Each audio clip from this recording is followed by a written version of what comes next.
Right, so in this video we're going to be looking at how to orient our scene correctly and also how to use some test objects in pftrack just to make sure that our track is perfect. So first of all, we're going to right click on the camera solver node and we're going to create an orient scene node. Okay, just make sure we are connecting those two nodes together.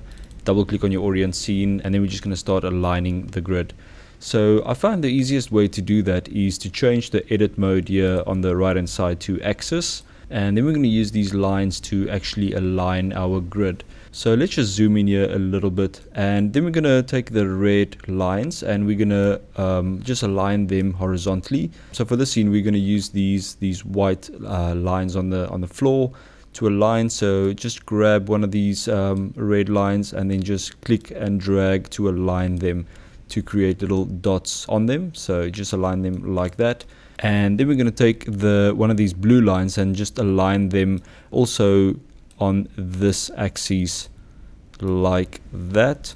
And then we're going to take the green line and use something vertical in our scene, something like a wall going up, and align that like so. Just try and get two lines going, and then your grid will be automatically aligned to your scene. So let me just scrub through this quickly, and there you can see that our grid is actually sitting on the floor nicely, and if we play through this, that's looking pretty good. Okay, so what we can do is we can actually just hide these grid lines. So just click on these little ticks to hide them.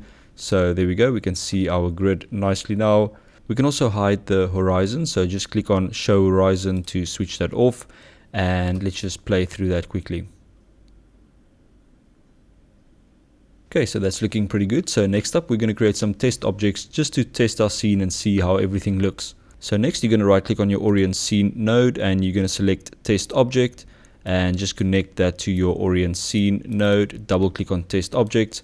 So let's create some mushrooms. So click on the mushroom and then you're going to click on add to scene here at the bottom, and then make sure this is set to place at selected feature, and just click on one of these tracking dots in your scene, and this will actually place it on that dot.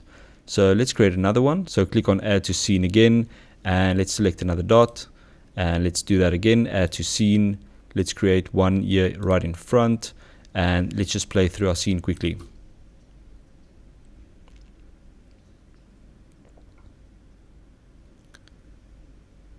So as you can see, our test objects are looking pretty good. They're sticking to the floor. So yeah, I'll see you in the next video where we will be exporting the tracking data to 3ds Max.